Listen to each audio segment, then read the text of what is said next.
Good morning to Alpha. I hope so far you are doing well, you woke up well. Now, I already marked your cards, and I must say the performance was not good. And majorly, things to observe are the concepts that were taught recently, you need to review. Like in number one, I basically took the example that you are taken through by Mr. Mwalia, and I just changed the measurements. But all said and done, let's go through this paper. Now,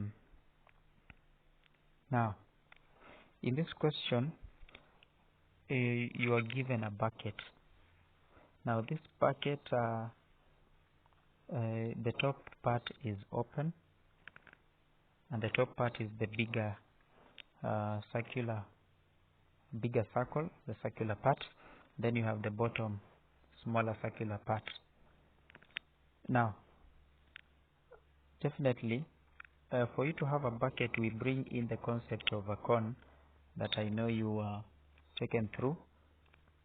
Now, we try and complete the cone that maybe was previously before we had the bucket. And you can clearly see the dotted line I produced to complete the cone. Then you extract the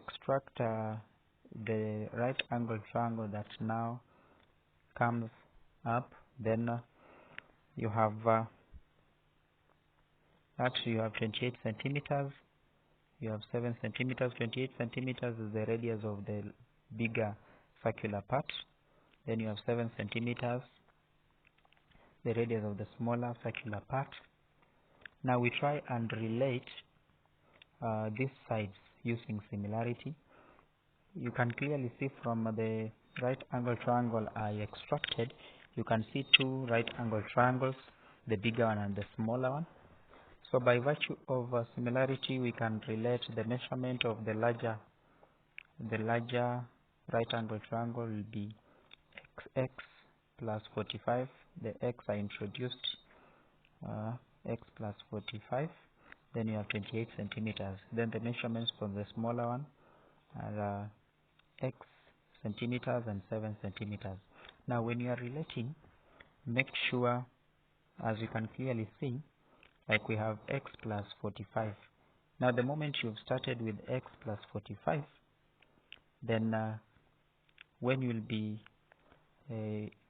equaling, you will have to start with the 28. So you have x plus 45 over x, then 28 centimeters over 7 centimeters. Do not start with x plus 45 over x, and then now you start with 7 over 28. That one will definitely give you a wrong interpretation. So if you calculate, you will get x as 15 centimeters, and you can clearly see that is the first marking point. And this x, which is 15 centimeters, remember it was the line that I extended, I produced the height of the first term. And so basically it is the height of the smaller cone, the perpendicular height of the smaller cone, and which we will later on see how it will come in handy. Then now, after getting that x being 15 centimeters, which is very important, we bring in, so the perpendicular height of the bigger cone. Remember, we have perpendicular height and we have the slant height.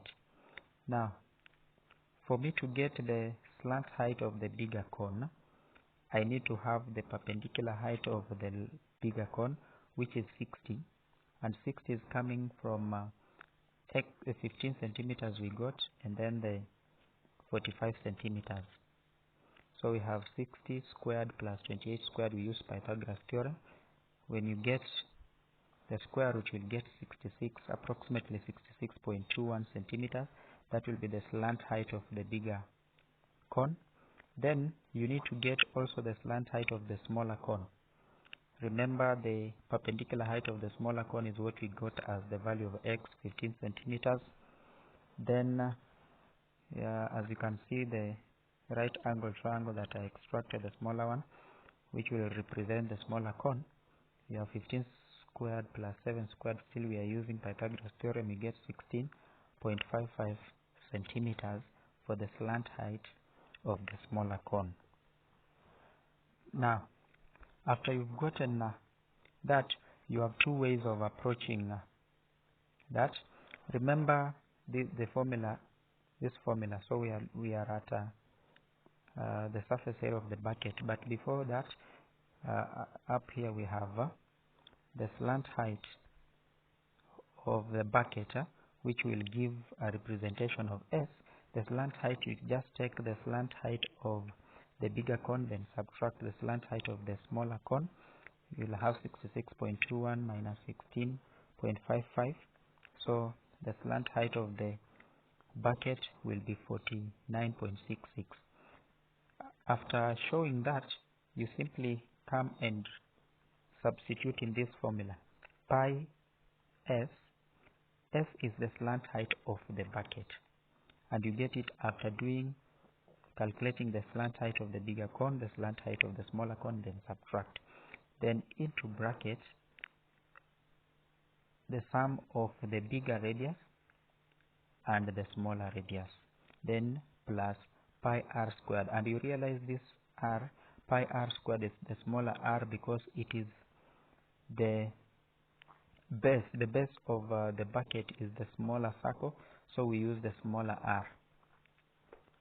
So you substitute using that formula. You have 62.6 plus 154. Now 5462.6 is the surface area of the curved part. Then we add the base, which is the smaller circular part. When you add, you get approximately 5616.6 square centimeters. Basically, that is if you use the formula pi s into the sum of the bigger radius and the smaller radius, then you add the base, the smaller circular part. Alternatively, you can have the surface area as pi rl, the r and the l big capital, or the bigger r, bigger L, then minus pi small r, small l, plus pi r squared. Now, because we've already, and then this capital L is the slant height, we got here as 66.21. Then we got the slant height, the smaller one, as 16.55.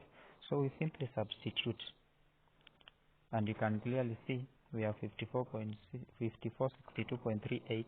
The only difference comes in terms of point something, is because in terms of just approximation, but basically the answer, the whole part is similar. So whichever approach you take, you will arrive at your answer. So basically that is what you are required to do in this question. But before you manage this question, which is 8 marks in this question, you must first of all remember to extract the triangle and use similarity. That is something that you should always remember. It is very key that remember similarity will be applied here. So you need to get the height, perpendicular height of the bigger cone, the smaller cone, and then the slant height of the bigger cone and the smaller cone. So that's that. So please remember that and review this part, this kind of question, because it's a question that comes like always in terms of if they ask the frustum of a cone. You should know how to approach that. Now in number 2, Most of you did not read that bit of solid. So this is solid hemisphere, and if it is a hemisphere, you know it is a sphere that has been cut into two equal parts. So basically, you know the surface area of a sphere is 4 pi r squared. Now, if it is cut, if let's say maybe we are talking of something like a bowl, bakuli, then maybe we would have used that's when we would have just used pi r squared. But this one was solid, meaning even the top circular part is to be taken into consideration. That's why in this question you are not to just have 2 pi r squared, but to have 3 pi r squared. The 2 pi r squared plus pi r squared, the top circular part. So you calculate, you get 530.2. So basically, this was a question that I expected all of you to get, but you missed out on that bit of getting the bit of a solid part, the solid hemispherical.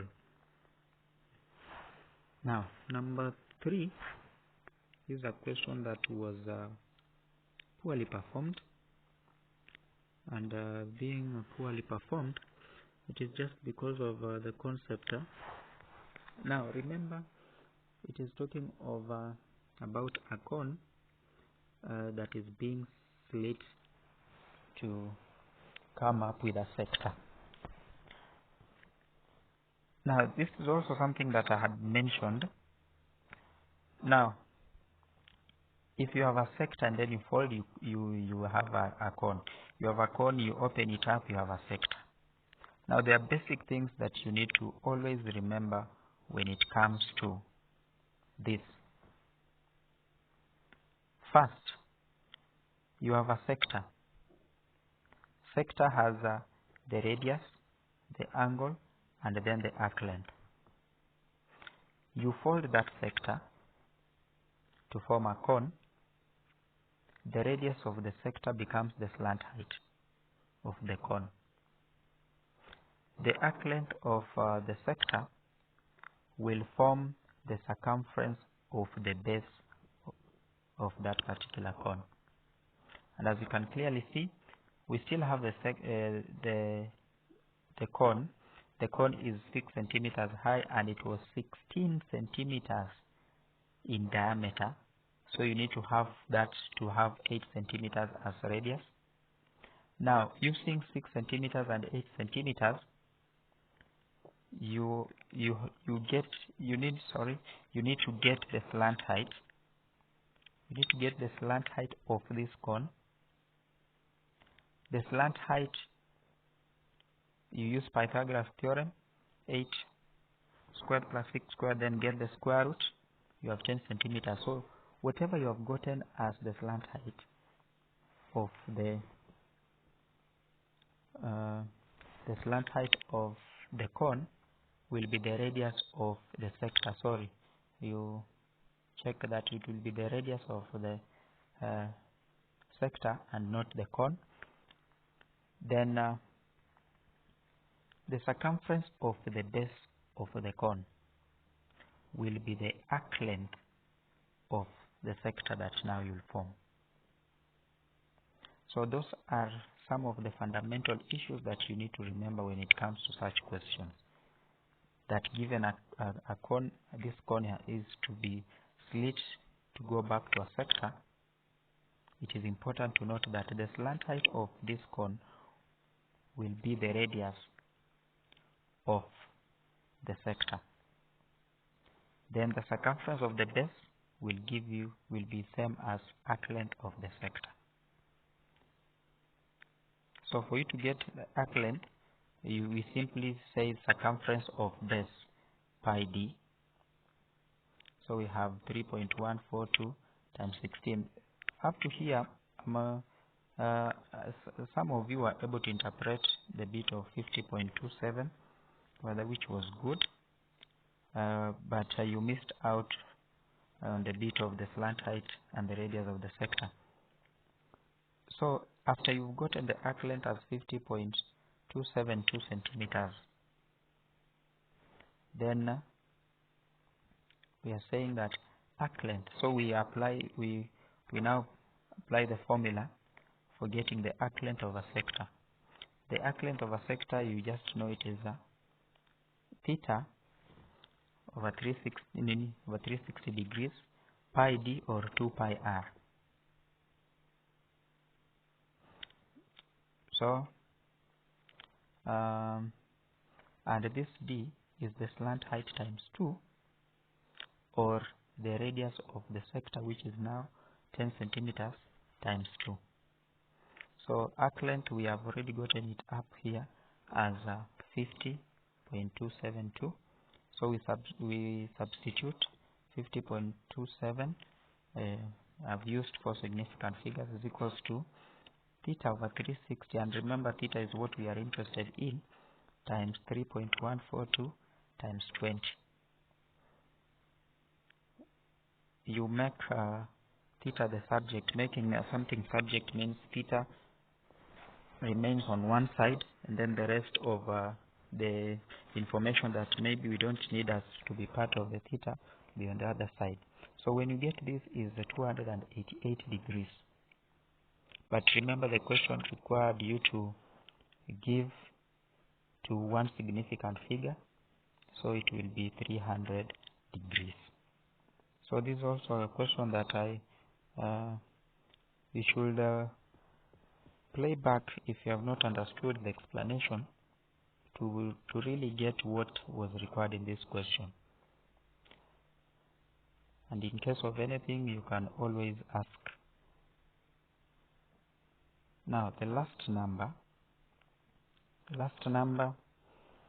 you are given a regular hexagonal prism. I have done the sketching was not done, but I've done the sketching for you to, it is important for you to always sketch, to have a pictorial view of what you are dealing with. So basically, you have a regular hexagonal prism.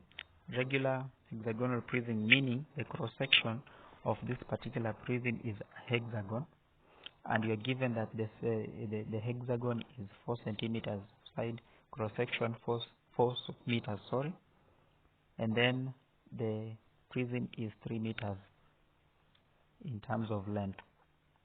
Now for hexagon, you know hexagon, if you split it, you have 6 equal triangles. Now, and for hexagon, you should remember that when you are talking of hexagon, you are talking of 6 equilateral triangles. And that is the one bit that you didn't get majority of you. So if you already know that you have 6 triangles that are equilateral, and you have already been given that the cross section is 4 meters, then it means you have 6 equilateral triangles of side 4 meters. So you apply the formula, and you can use whichever formula you want. So you have, like here I've used I have AB in theta times 2. Remember, this is times 2, and then you will multiply by 6. Now I have AB sin theta, it will be terms of one of this right in equilateral triangle. So you have I have times 4 sin 60 degrees times 2 times 6. 6 is the number of equilateral triangles, and then times 2 because of the other surface of the cross section that is at the back. Then you include the 6 rectangular parts. That's where we have 6 length times width. When you do that, you will get answer close to 155.14, and remember they said to 1 decimal point, so you have your answer as 155.14. 1. Please go through this, and in case of anything or any clarification, please feel free to contact. Thank you and enjoy the rest of your time.